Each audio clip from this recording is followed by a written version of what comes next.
Bonsoir les amis, ça fait plaisir de vous retrouver. Ce soir, une vidéo extrêmement simple. Tous les petits trucs et astuces qu'on ne vous dit pas sur l'automobile, les questions les plus fréquentes que j'entends au garage et que je passe ma vie à répondre, les questions les plus absurdes et les plus débiles aussi. Allez, c'est parti, on y va ensemble, c'est maintenant.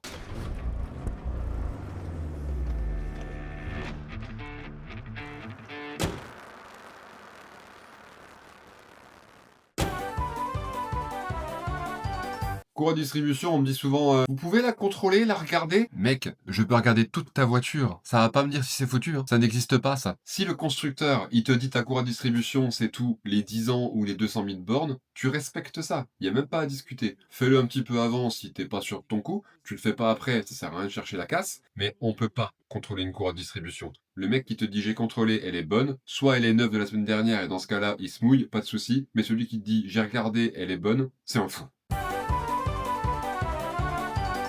Tester une batterie, c'est le truc le plus courant qu'on nous demande. Une batterie, si le véhicule vient de tourner et que l'interrupteur fonctionne, elle est forcément bonne. Ton testeur, il va te dire que ta batterie est bonne parce qu'elle vient d'être rechargée à l'instant par l'alternateur. Ce qui va être important de contrôler, c'est si elle maintient cette charge, si elle n'a pas de chute de capacité de courant en interne. C'est l'ampérage de la batterie. Si elle perd son ampérage au fur et à mesure, c'est qu'elle ne tient pas la charge. Et dans ce cas-là, ta batterie, elle est à remplacer. Elle peut avoir 12 volts. J'ai déjà vu des mecs contrôler leur batterie avec un voltmètre. Ça sert à rien. Ta batterie, à part si elle affiche 6 volts, en effet, là, c'est même pas la peine, elle est foutue, mais elle peut afficher 12 volts, mais ne pas avoir d'ampérage. Donc tu ne pourras pas démarrer ta voiture.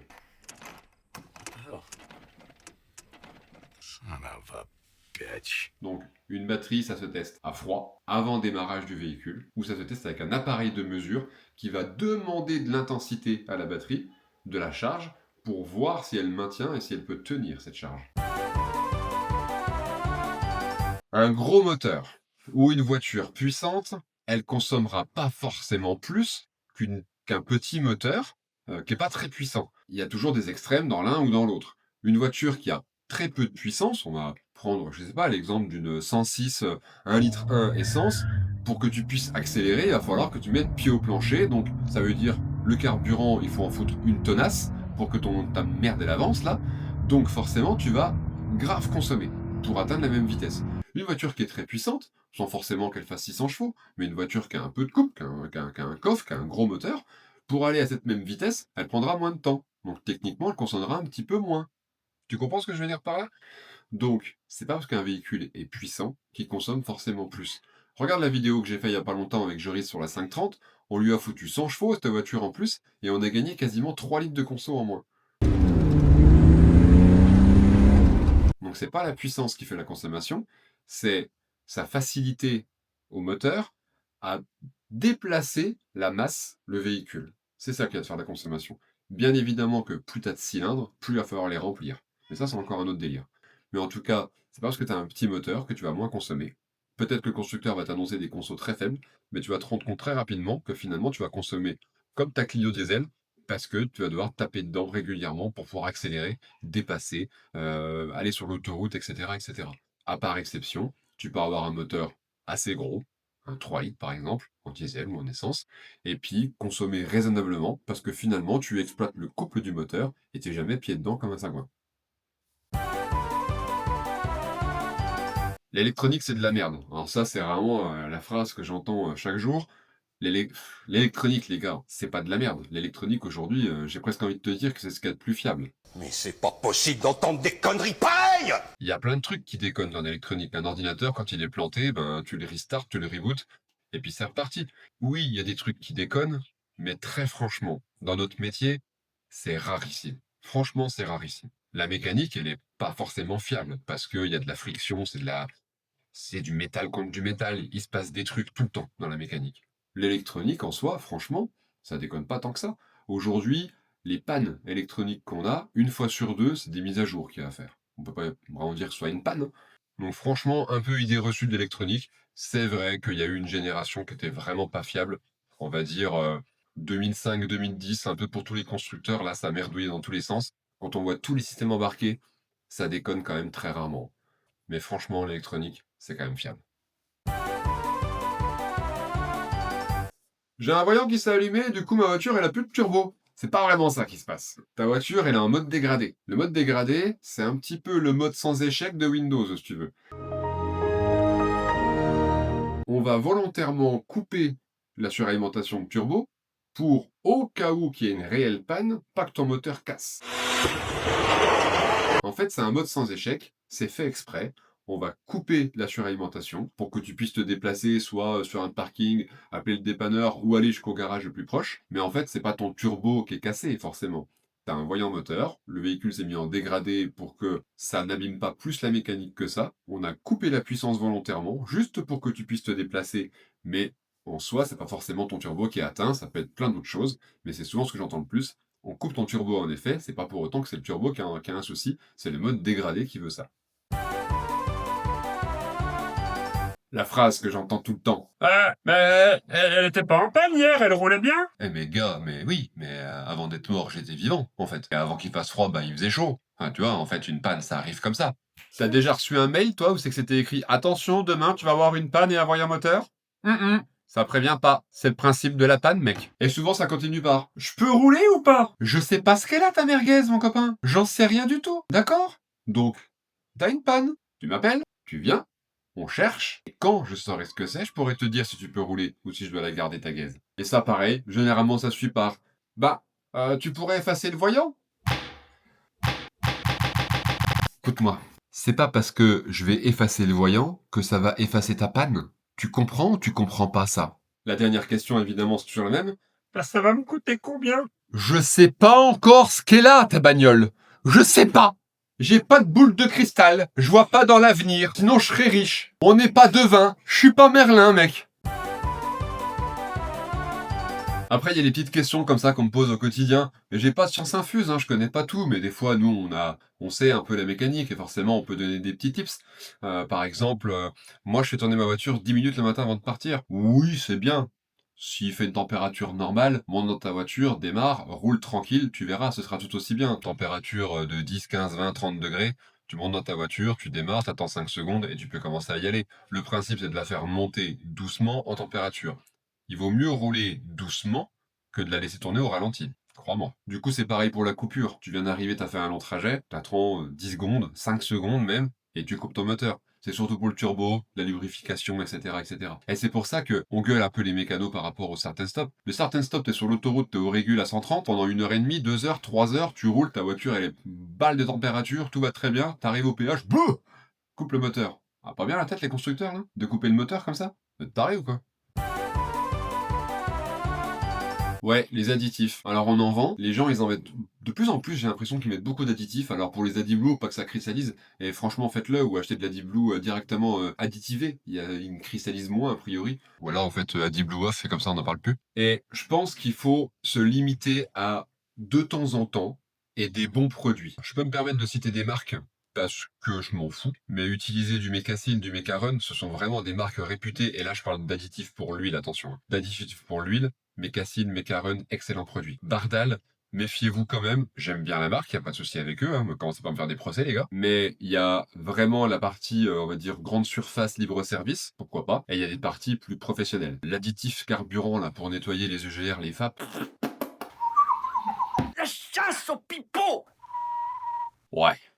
Ouais, ça peut aider, allez, en préventif.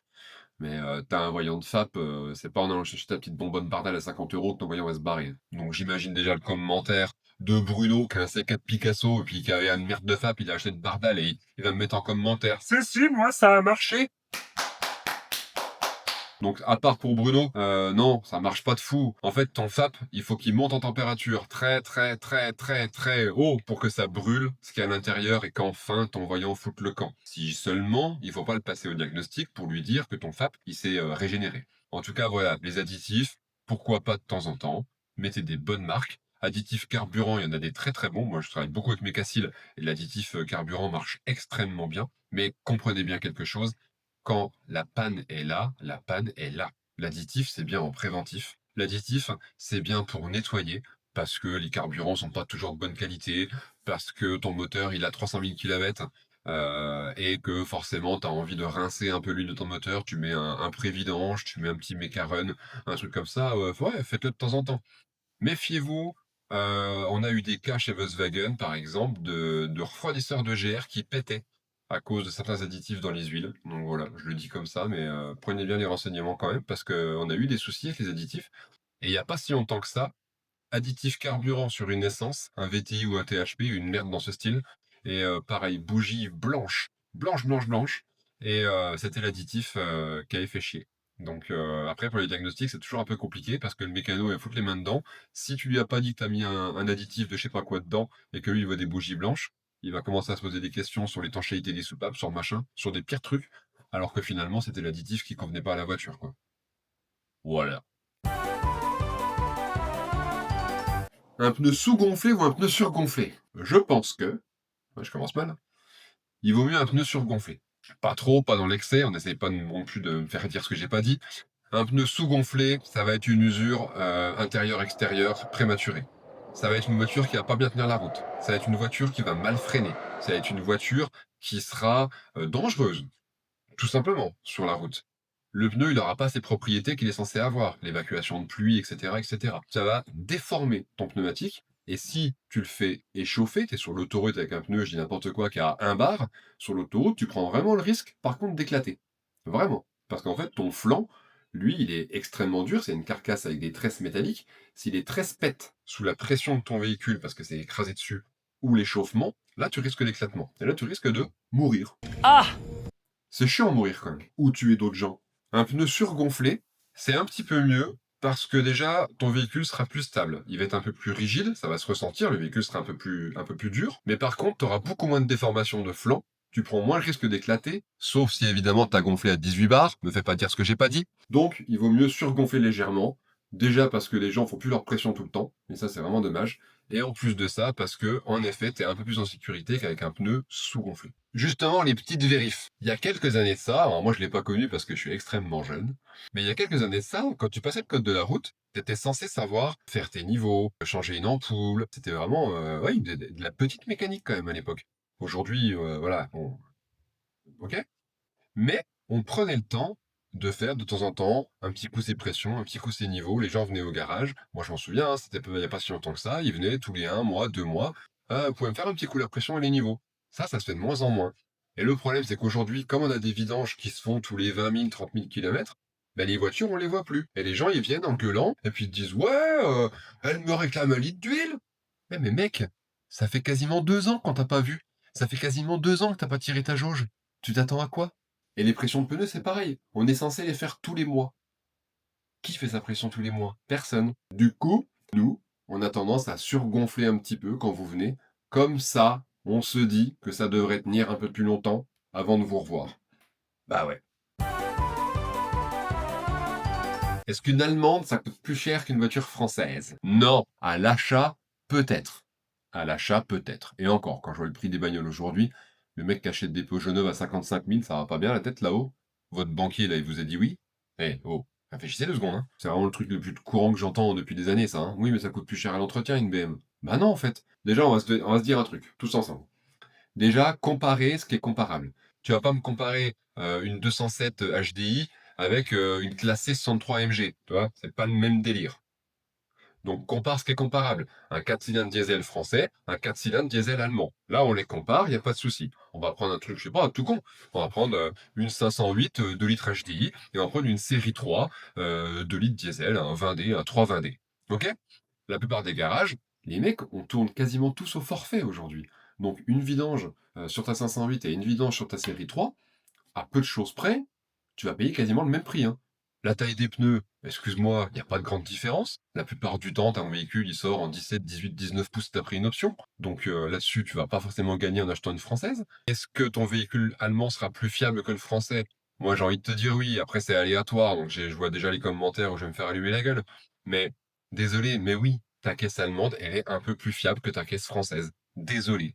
À part si tu me trouves encore une fois là, à Brigitte Bruno, tu vas trouver ton exception de voiture française hyper fiable, et puis une BM vraiment pas fiable. Et il y en a, hein, il y en a une chier de BM pas fiable, hein. Donc oui, effectivement, mais si on compare deux produits similaires, désolé, à l'entretien, Il n'y en a pas une qui coûte plus cher que l'autre. Et moi, je suis désolé, je vais te dire que ta putain de Peugeot, elle va te coûter plus cher. Parce que tu seras emmerdé avec la Deep Blue, parce que tu seras emmerdé avec ci, avec ça, gna gna gna, gna gna gna, gna gna gna, et ça va te coûter une blindasse. Et par-dessus le marché, quand tu auras roulé 2, 3 ans avec, quand tu vas avoir la cote de ta gaze française, là, tu vas commencer à te tordre les couilles. Et là, ton banquier va commencer à t'appeler. Parce que là, ta voiture, tu vas commencer à la revendre moins cher que ce qui te reste à payer en crédit. Que ta BM, elle a encore gardé un petit peu la cote. Donc ça compte aussi, tu vois. Donc l'entretien, désolé, c'est kiff-kiff. La décote du véhicule, elle sera quand même moindre sur un véhicule allemand que sur un véhicule français. J'essaie de généraliser, il y aura forcément des exceptions, mais un véhicule allemand, il n'est pas plus cher qu'un véhicule français. C'est faux. Diesel ou essence, franchement, aujourd'hui, c'est tellement dur de répondre à ça. Il faut choisir un produit, tu choisis une voiture, tu vas voir un mec qui s'y connaît, tu lui poses des questions. Je sais pas, on va prendre un exemple que tout le monde connaît, une Renault Clio.